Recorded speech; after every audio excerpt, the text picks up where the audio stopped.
Que le peuple de Dieu dise merci Seigneur Jésus. Alléluia. Amen, amen. Est-ce que nous pouvons acclamer le Seigneur? Acclamons-le, acclamons-le. Il est bon, il est Dieu, il est le Tout-Puissant, il mérite la gloire. Amen. Bien-aimés, nous sommes là encore aujourd'hui parce que nous sommes dans la prière. Ce n'est pas un hasard, on n'est pas là pour faire plaisir à quelqu'un, mais on est là parce que Dieu est là. Nous sommes venus répondre à l'appel qu'il nous a fait. Alléluia. Alors soyez juste concentrés, croyez à ce que vous êtes, croyez à ce que Dieu est pour vous et acceptez ce que Dieu veut pour toi et ce que Dieu est pour toi. Amen. Nous allons continuer notre retraite et les thèmes que nous abordons cet après-midi, c'est pressé par la soif. Amen. Pressé par la soif. Nous allons lire, nous sommes dans les livres des Juges, chapitre 15. C'est ce que nous sommes en train de lire pendant tout ce temps que nous passons ensemble. Juges, chapitre 15.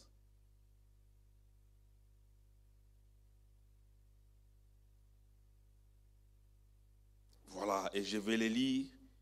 Pressé par la soif, il invoqua l'Éternel et dit, « C'est toi qui as permis par la main de ton serviteur cette grande victoire.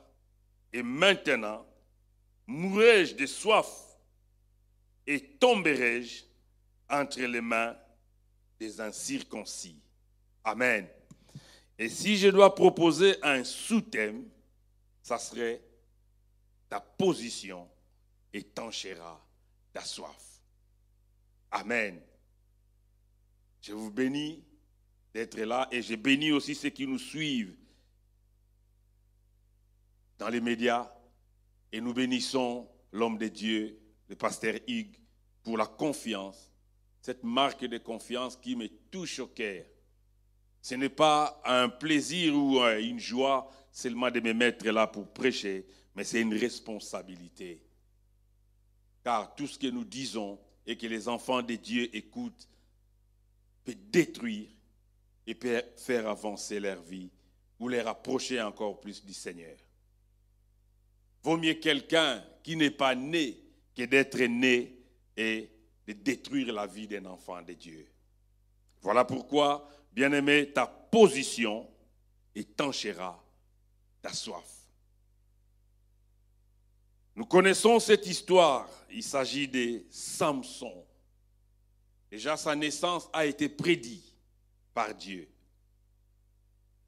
pour un but. Dieu a permis que Samson soit né pour qu'il libère les enfants d'Israël sous l'oppression des Philistins. Et je suis sûr et convaincu que moi aussi, je ne suis pas né juste pour naître, mais il y a un projet, un but qui a précédé ma vie.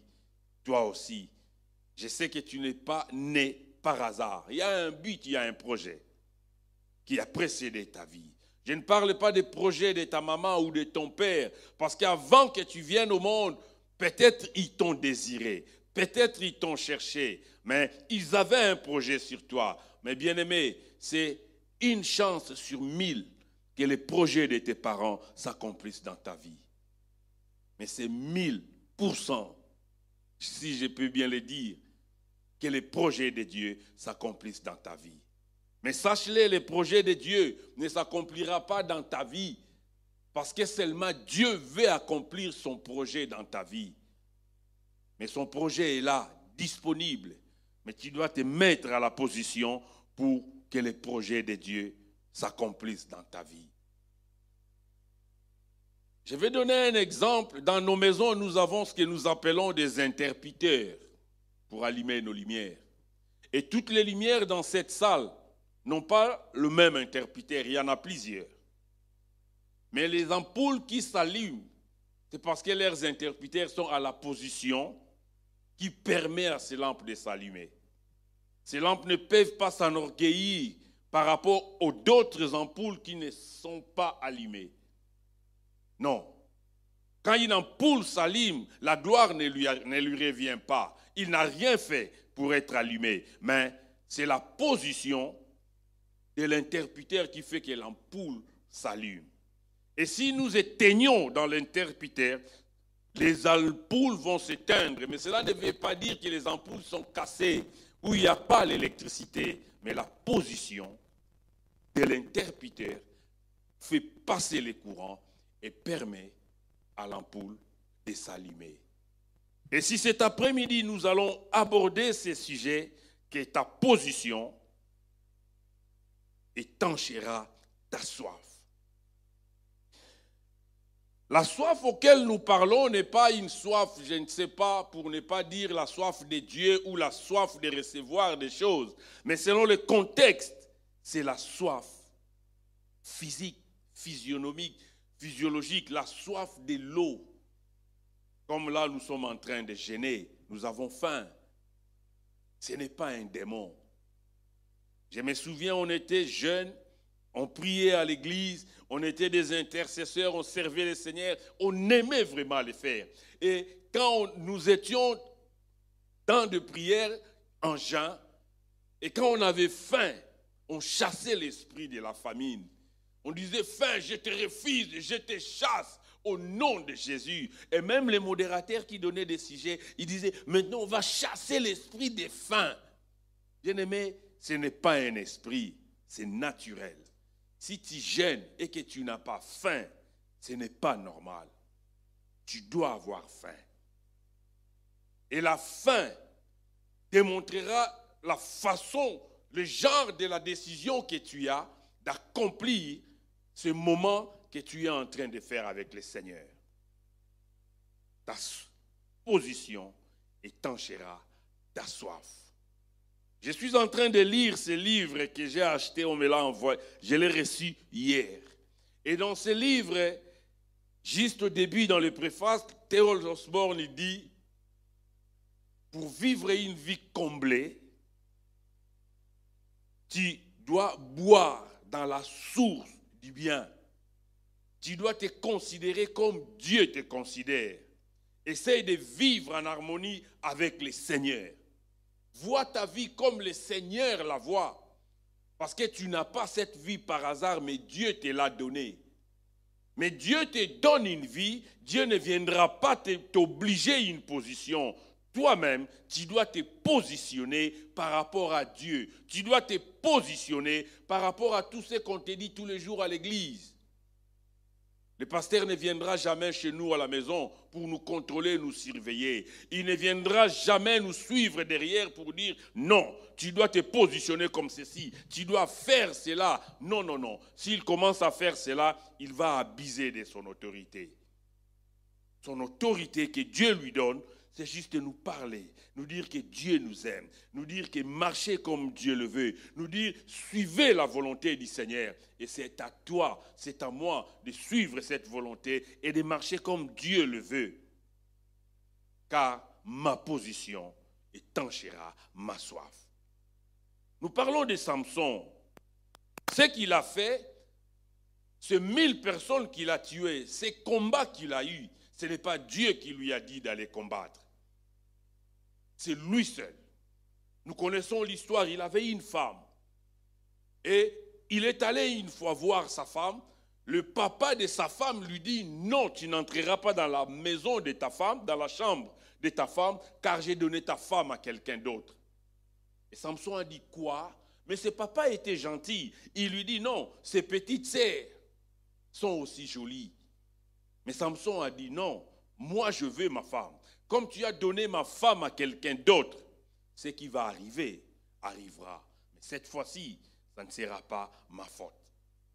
Déjà bien aimé, la Bible nous dit de ne pas nous venger nous-mêmes.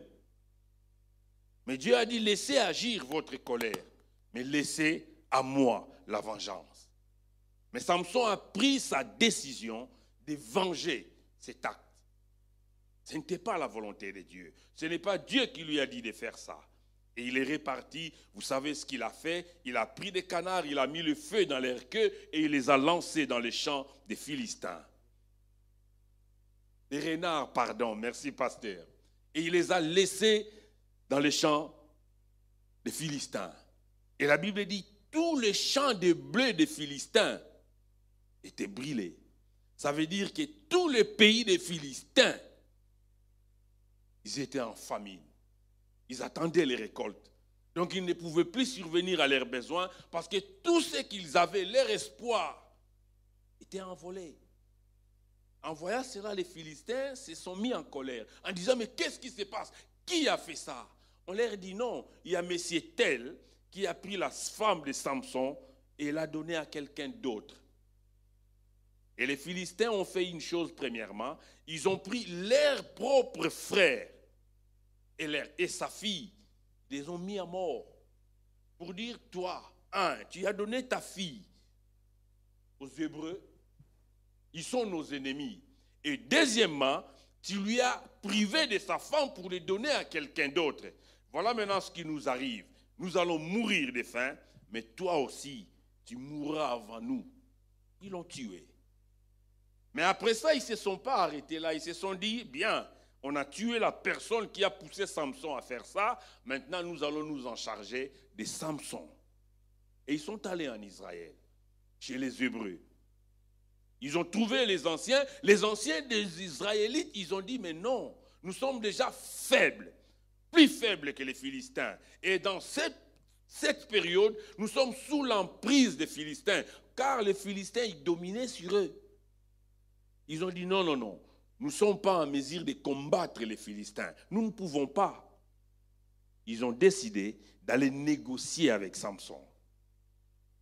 Et ils sont allés chez Samson. J'ai aimé.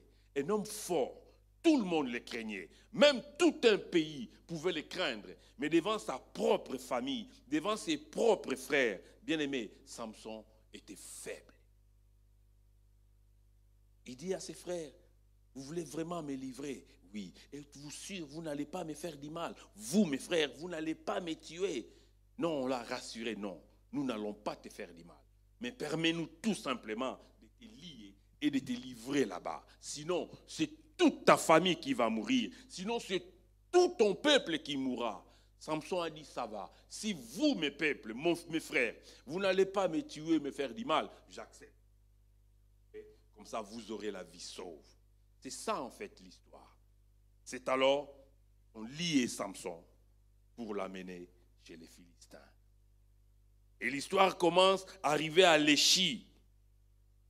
Les Philistins poussèrent des cris de joie parce qu'ils étaient contents. Même moi, si quelqu'un fait du mal à ma famille et dès qu'on me les livre, je serai content. Je serai content, je dirais, tu m'as fait du mal, moi aussi maintenant, j'étais. Ils ont poussé des cris de joie parce que la personne qui a fait que leur famille, leur pays soit en famine, va maintenant être entre leurs mains.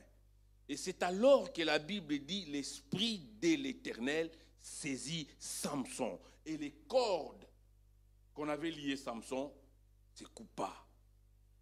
Et la Bible dit, il a frappé tous ces Philistins jusqu'à tuer 1000. Et j'aime, Papa Anthony l'a dit hier, sa chair salie. Ce n'est pas mauvais. Nous sommes des humains. Quand un homme commet un exploit, la chair prend les devants. Pas seulement parce qu'il est orgueilleux, pas seulement parce qu'il est mauvais, Pas seulement parce qu'il agit selon la chair ou il marche selon la chair, pas seulement parce qu'il est païen, mais parce que l'homme mérite ce qu'il fait. Alléluia. Je travaille à la STIB. Si j'avais échoué, je n'allais pas être là. Mais j'ai réussi au concours qu'ils m'ont donné et j'ai passé mes tests. J'ai réussi. Je le mérite. Je peux dire que je suis bon parce qu'il y en a d'autres qui échouent. Ce n'est pas de l'orgueil. Et Samson a dit, rien que par cette mâchoire que j'ai ramassée, je puis tuer 1000 hommes. C'est que je suis dansé. C'est que ngaïndé. Alléluia. Mais, c'est pas mal. Mais Dieu dit dans sa parole que c'est lui qui résiste aux orgueilleux. Et Dieu sait que tout homme sur la terre a une partie d'orgueil en lui. Et Dieu ne nous en veut pas pour ça. Il ne nous détruira pas pour ça. Mais il veut tout simplement, même si la chair prend le devant, mais que vite, je reconnaisse que je suis un être humain, je suis humble, que je me rabaisse. Mais le mal, c'est de continuer à laisser les épaules monter, à croire comme si c'est moi, comme si c'est moi. Or non, il n'y a pas que toi. Il n'y a pas de super-hommes. Car même Superman a les kryptoniques qui fait qu'il soit fini. Et tout homme, Dieu a placé en chacun de nous quelque chose qui lui rappelle tout le temps que tu es faible, que tu es mortel, que tu n'en vaux pas la peine. Peu importe les honneurs, peu importe la gloire, peu importe les exploits que tu peux accomplir, nous sommes rien. Nous sommes rien. Et juste après la victoire, il se tape la poitrine en disant, oui, j'ai tué 1000. Ah, qui peut me résister? C'est compliqué et bizarre de voir un homme, à un moment, il est fort, et quelques minutes après, il devient faible. C'est compliqué de voir un homme qui crie, c'est moi le plus fort, et la seconde après, il est mort. C'est compliqué. L'homme ne pourra pas le comprendre. Juste après ça, le corps lui rappelle que tu es un être humain. Tu as soif, tu dois boire. Et vous savez, quand ils ont livré Samson, je suis sûr que le peuple israélite était réparti parce qu'il ne voulait pas vivre la suite. Et Samson était là seul, avec 1000 cadavres par terre. Il se disait, là où je ne suis pas dans mon territoire, je suis dans le territoire des Philistins. D'une minute à l'autre, les Philistins peuvent encore venir. Ah, ils vont m'avoir parce que là, je suis faible, je viens de combattre, je n'ai plus la force, j'ai soif, je dois boire. Mais il n'était pas en mesure de vaincre sa soif, car seul de l'eau peut vaincre la soif. Ça veut dire quelque chose d'autre, quelque chose extérieur doit venir pour t'aider à vaincre la soif. Mais ce n'est pas quelque chose d'extérieur qui lui a aidé de combattre les Philistins. C'est lui qui les a battus. Il les a mis à terre. Mais la soif, il ne pouvait pas mettre ça à terre. Il a fallu quelque chose d'autre vienne pour l'aider à étancher sa soif. Mais il n'y avait pas de l'eau.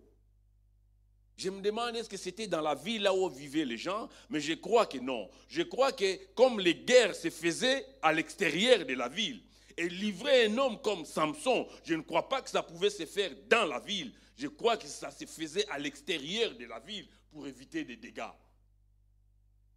Et il avait soif. Il regardait à gauche, à droite, il n'y avait personne. Mais il pouvait se dire, comme je suis dans leur territoire, s'ils m'envahissaient aujourd'hui, je ne saurais plus me battre parce que j'ai soif. La gorge était sèche, il était faible. Après des efforts, c'est normal. Et il a regardé à gauche, il a regardé à droite. Juste, il était fort et l'instant après, il était faible. Il a dit, j'ai besoin d'aide. Mais comme il n'y avait personne, il s'est souvenu de qui il est, qu'il est enfant d'Israël. Et en Israël, tout le monde invoque le Seigneur. Il n'y a pas un enfant qui est né en Israël qui ne peut pas connaître les noms de Dieu. Tout le monde connaît Dieu. Même Gédéon, il connaissait Dieu, même s'il ne croyait plus que Dieu pouvait les aider. Parce que quand l'ange lui est apparu, il lui a dit, on a entendu que le Dieu de nos pères, il les a libérés en Égypte. Il a accompli des miracles. Mais il est où? Parce que nous ne le voyons pas. Il avait même perdu l'espoir que ce Dieu pouvait encore faire. Mais même quand ça tarde, Dieu n'a jamais été en retard. Samson se souvenait. Il a dit, mes pères, mes parents, priez Dieu. Mes ancêtres, priez Dieu. Dieu les a aidés. Moi aussi maintenant, là où je suis, Dieu peut m'aider. Mais il y a une chose que j'ai aimée dans les passages que nous venons de lire. Pressé par la soif, il a crié, il a invoqué l'Éternel. La seule chose qui m'a touché, c'est qu'il a dit, Seigneur, me laissera mourir et être attrapé par les mains des incirconcis. Ça m'a rappelé, il y a encore un autre homme dans la Bible qui a dit la même chose. Que cet incirconcis va insulter l'armée du Dieu Tout-Puissant. Moi, je vais les battre et je vais les vaincre. Parce qu'il savait. Moi, je suis circoncis, c'est-à-dire j'ai une alliance avec Dieu. J'appartiens à l'Éternel. Je suis enfant de Dieu. Mais ces gens-là, ils ne sont pas circoncis.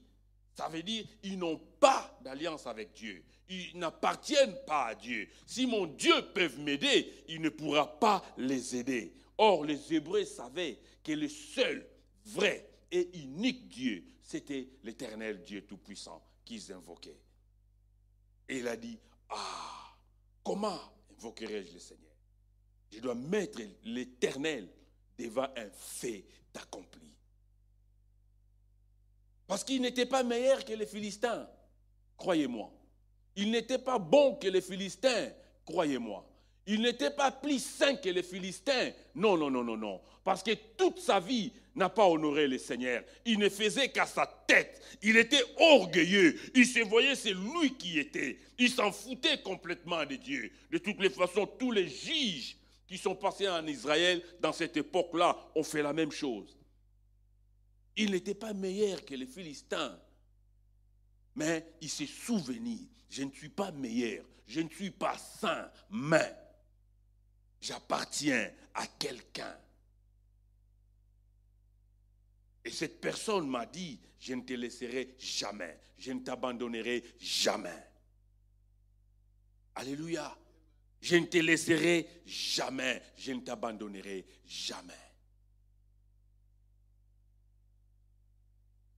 La Bible dit, Dieu apparaît à Abraham, il lui dit, je ferai l'alliance avec toi. Il lui dit, je te donnerai un enfant, je ferai de toi une grande nation, je te bénirai. Mais je mérite que l'alliance que je fais avec toi, que tu le portes dans ta chair, sur toi. Et il lui dit, tous les enfants mâles qui naîtra chez vous et qui vivra chez vous sera circoncis. Telle sera mon alliance. Voilà pourquoi tous les enfants de Dieu, en face des incirconcis, ils ne craignaient pas. Parce qu'ils savaient, moi je suis circoncis. En d'autres termes, je suis enfant de Dieu. J'ai l'alliance avec le Seigneur. Et ces gens-là n'ont pas l'alliance avec Dieu. C'est-à-dire, Dieu sera toujours de mon côté. Dieu sera où? De mon côté. Je souffre, je pleure, mais Dieu est où? De mon côté. Joseph en prison, il savait, il connaissait une chose, que je suis en prison, mais Dieu est de mon côté. Alléluia. Il est de mon côté. C'est ce que Dieu veut que tu puisses savoir maintenant. Sache-le. Accepte-le humblement. Ne cherche pas des midi à 14h. Ne cherche pas des extras. Non, non, non. Il est de ton côté. Parce que toi, tu es circoncis. Ça, c'était dans l'Ancien Testament. C'est l'alliance qu'il a fait. Et le Dieu que nous servons ne change pas. Nous allons lire Galates chapitre 6, le verset 15. Et dans ce passage, la Bible nous dit, Car l'incirconcision n'est rien. La circoncision ou l'incirconcision n'est rien. Mais ce qui importe plus, c'est d'être une nouvelle créature. Retenez ça. Ce qui importe plus, c'est d'être une nouvelle créature. Dans l'Ancien Testament, ce qui importait plus que tout, c'était d'être circoncis, d'avoir l'alliance avec Dieu, de faire partie de sa famille. C'est comme un enfant, même s'il désobéit, tu ne vas pas lui laisser affamer. Jamais. Mon pasteur qui m'a fait grandir nous a raconté une histoire. Il y avait un monsieur qui avait l'argent, beaucoup d'argent. Et il avait un miroir avec des diamants et tout ça. Vraiment, en le regardant, c'était vraiment une œuvre d'art. Et c'était tellement grand, sans cadre, rien que le miroir. Et il avait mis au salon, fixé là. Et un jour, il était sorti. Il ne voulait même pas qu'on le touche, parce que c'était sa fierté en fait. Mais un jour, il revient, l'un de ses enfants jouait là. Et je ne sais pas qu'est-ce qu'il avait fait, le miroir est tombé et s'est cassé. Et quand papa est entré, on lui dit déjà dehors que ton miroir est cassé. Qui a cassé ça? On lui dit c'est ton fils. Quand papa est entré, il a vu le miroir par terre, tout était cassé.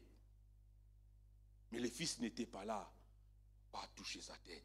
Il commence à poser la question, il est où mon fils? Il est où mon fils? Il transpirait. On lui dit non, ton fils a peur, il dort dans sa chambre. Il s'est enfermé dans sa chambre. Et papa a couru dans la chambre. Juste en entrant dans la chambre, il voit son fils sur le lit avec sa couverture. Il vient, il enlève la couverture, il regarde son fils de la tête aux pieds, il voit que tout va bien. Il prend son fils dans les bras. Tout le monde était étonné. Ils se sont dit, il allait peut-être le faire du mal. Et lui, il dit, ah, je suis content. Je croyais que quand le miroir tombait, ça t'a pris dans tes pieds, ça pouvait couper tes pieds parce que c'était lourd. Et quand il a vu que son fils allait bien, il n'a même pas pensé au miroir. Pourquoi? Parce que son fils a commis une bêtise, a touché son cœur. Mais la seule chose qui primait chez ses papas, c'était la vie de son fils, le bien-être de son enfant. Et nous, en tant qu'enfants de Dieu, ce qui compte pour Dieu, c'est notre bien-être. Tout ce que tu cherches, tout ce que tu attends, ça tarde. Mais même si ça tarde, Habakkuk dit, attends-là. Ça s'accomplira certainement. Mais la seule chose, nous perdons notre position. Nous ne savons plus qui nous sommes. Galates 5, 6. Car ce qui compte, Galates 5, 16, pardon, 6, 15. Ce qui compte, car ce n'est rien que d'être circoncis ou incirconcis. Ce qui est quelque chose, c'est d'être une nouvelle créature. Et comment être une nouvelle créature? Parce que Samson, ce qu'il a reconnu, il était circoncis et il a mis ça en avant. Il a dit, Seigneur, je suis pécheur, j'ai tué 1000 hommes par moi-même, je fais qu'à ma tête, mais maintenant, moi je suis ton enfant et ceux-là ne sont pas tes enfants. Est-ce que tu vas les laisser m'attraper? Il s'est mis à la position de l'enfant. Il a reconnu sa position. Si Dieu a fait sortir de l'eau dans la roche, ce n'est pas parce que Samson était saint, ce n'est pas parce qu'il valait quelque chose, mais c'est tout simplement parce qu'il était son enfant. Il ne pouvait pas laisser son enfant entre les mains des étrangers. Et 2 Corinthiens 5, 17, pour clôturer, nous dit une chose. Si quelqu'un est en Christ. Je sais que ça ne vous concerne pas. Ça ne nous concerne pas parce qu'on est tous chrétiens. On est déjà en Christ. Si quelqu'un est en Christ, devient une nouvelle créature. Or, la circoncision ne vaut rien. Ou l'incirconcision, ça n'a rien à voir.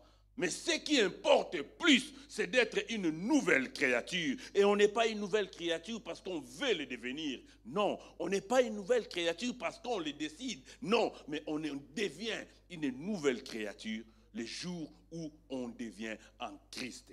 Or, en Christ, c'est une position. Notre position actuelle, si j'allume ma position dans mon téléphone, tout le monde qui va essayer de me localiser, ils vont me localiser par rapport à ma position. Ma position actuelle, je suis à Lausenberg, à l'église La Borne. Ta position, tu es en Christ. Est-ce que tu le sais? Ou tu te laisses emballer par le diable pour te dire que tu es tellement méchante, Dieu n'est pas avec toi. Ou tu te laisses emballer par ta situation pour que le diable mette dans ta pensée ce que tu attends tarde, ce que Dieu t'a abandonné, ce que Dieu t'a oublié. Tu as déjà vu un papa abandonner son enfant? Même s'ils pourront le faire, mais Dieu dit, méchants que sont vos papas, ils ne vous abandonnent pas, ils vous donnent de bonnes choses. À combien plus forte raison, moi? Ce qui a fait que Dieu réponde à Samson, c'était sa position. Et ta position, tu es enfant de Dieu. Connais-les. Ne l'oublie jamais. Ne laisse jamais ta situation, tes circonstances ou des choses que les gens peuvent te dire pour te dissuader. Tu es enfant de Dieu. Souvent, nos enfants nous demandent des choses, on ne leur donne pas. Peut-être parce que je sais que ce n'est pas bon pour lui. Ou peut-être parce que ce n'est pas encore le moment. Car le moment de Dieu, c'est bon. Il fait chaque chose bonne à son temps. Nous allons nous incliner dans la prière. Si je peux te dire une chose cet après-midi, si Dieu t'a amené ici cet après-midi, ce n'est pas pour venir écouter tout ce que j'ai dit. Oh, Thierry parle beaucoup. Non, c'est tout simplement pour te rappeler, pas moi, mais Dieu, que ta position va étancher ta soif. Tu as soif de quoi? De quoi? De l'argent. Dieu, ta position, ce n'est pas toi, ta position. Ta position est l'enfant de Dieu. Inclinons-nous dans la prière. Dieu est là, il est bon. Il est ton Père. J'aime le répéter, j'aime le dire, parce que quand je le dis, ça me convainc moi-même d'abord. Ta position étanchera ta soif. Car Dieu ne laissera jamais ses enfants mourir n'importe comment. Non, non, non, non, non. Car Dieu ne laissera jamais ses enfants passer à côté de leur destinée. Non, non, non, non, non. Car Dieu, il connaît les besoins de ses enfants. Il connaît ce qui nous tient à cœur. Il connaît ce que nous sommes en train de chercher. Il sait, même si ça tarde. Souvent, c'est retardé pour nous. Oh, je suis en retard. Mais pour Dieu, tu n'as jamais été en retard. Car Dieu connaît pourquoi il t'a mis sur terre. Il connaît le moment approprié où il te donnera quelque chose. Mais reste à ta position, dans ta tête. Et cette position, ce n'est pas quelque chose que tu vas avoir dans ta poche, dans ta maison, mais c'est dans ta tête. Voilà pourquoi Romains 12 dit, renouvelle ton intelligence. Renouvelle. Comment le renouveler? À chaque instant, tu souffres, mais tu te dis, ah mais comment? Je souffre, mais j'ai un papa qui va prendre soin de moi, qui va faire que ça change. Tu vas prier. Dis au Seigneur, Seigneur, je vais rester, je le suis et je vais le rester, ton enfant. Peu importe les doctrines qu'on pourra m'enseigner, peu importe les situations qui pourra venir, dis-lui, Seigneur, je le suis. Commence par le dire dans ta prière, Seigneur, je suis ton enfant. Et je vais le rester. Et pour le rester, tu as besoin du Saint-Esprit et tu as besoin de continuer d'être enseigné, de continuer d'être enseigné. Que ces livres de la loi ne s'éloignent pas de ta bouche. Médite-les jour et nuit. Et c'est alors que tu auras du succès dans tout ce que tu entreprendras. Or, le terme utilisé, c'est ruminer. Ruminer veut dire mange-les encore. Tu les sors, tu les manges encore. Tu les sors, tu les manges encore. À chaque fois que tu es à faim, tu les ressors, tu les remanges encore. Cela veut dire reste là, écoute encore et encore et encore. Ne te lasse pas de tout ce qu'on t'enseigne à l'église. Tous les jours, écoute encore et encore, encore et encore. Il y a prière, viens, écoute quand tu as le temps. Chaque fois, lis encore et encore. C'est alors que cette parole prendra place dans ta tête et ton intelligence restera renouvelée. Il est notre papa. Prie-lui, dis-lui, Seigneur, je suis ton enfant, j'aimerais le rester. Aide-moi par le Saint-Esprit. Nous sommes en train de prier. Seigneur, merci. Nous sommes faibles. Nous sommes mauvais. Nous ne pouvons rien. Nous sommes orgueilleux, orgueil pour rien. Car nous sommes comme la fumée qui monte et ça disparaît. Nous sommes comme des feuilles qui flétrissent, Seigneur. Mais notre position fait en sorte que nous continuons de briller encore et encore, encore et encore. Les gens qui souffrent comme moi sont abattus, ils tombent sur les toits pour mourir. Ils ont le visage abattu, attristé. Mais moi, les gens me voient joyeux. Les gens me voient comme si tout allait bien. C'est tout simplement parce que ma position de ton enfant me fait briller. Seigneur, je veux le rester, ton enfant. Je veux le rester. Qu'aucun problème, qu'aucune situation me sépare de ton amour, me sépare de ta bonté. Paul l'a compris, il a dit, rien, rien, rien. Dans ces rien, tu mets ce que tu veux dans ta prière. Dis-le, il ne me séparera pas de l'amour, de ton amour, Seigneur. Ce n'est pas ma situation de manque de papier. Ce n'est pas ma situation de manque de mari. Ce n'est pas ma situation de manque de femme. Ce n'est pas ma situation de manque de travail. Rien ne me séparera de ton amour. Je suis ton enfant et j'aimerais le rester. Aide-moi à le rester dans le nom de Jésus. Aide-moi à rester ton enfant dans le nom de Jésus. Alléluia. Et bien aimé, la chose la plus difficile quand nous entendons quelque chose de Dieu, c'est l'attente. Ce moment-là, entre les moments où j'attends et les moments que Dieu va manifester cette chose en moi. Et c'est ce moment-là qui est difficile. Et le diable utilise ces moments pour nous amener chez les marabouts, pour nous faire changer des églises en églises, pour nous faire suivre des prophètes qui vont détruire nos vies. Voilà pourquoi, bien-aimé, tu vas prier, dire Seigneur, pendant les moments où j'attends ta main dans ma vie, je vais être stable. Je vais être stable. Je vais être debout. Bien-aimé, Dieu dit à Moïse, dit à ce peuple de rester stable et de me regarder combattre. C'est les mots utilisés en anglais, on dit still, de rester stable et debout et de me regarder combattre. Que Dieu te fasse grâce, que tu restes stable. Pendant ces moments que tu n'as pas, que tu restes stable. Pendant ces moments que tu n'as pas, que tu cherches et tu ne trouves pas, mais que tu restes stable. À ce que ton église t'enseigne matin, midi, soir, reste stable. Continuez à désirer en restant stable et Dieu agira. Dans le nom de Jésus, merci Seigneur. Aide-nous à rester stable. En entendant, à rester stable. Car nous tenons à notre position d'être ton enfant. Merci Seigneur, que la gloire, l'honneur et la louange te reviennent.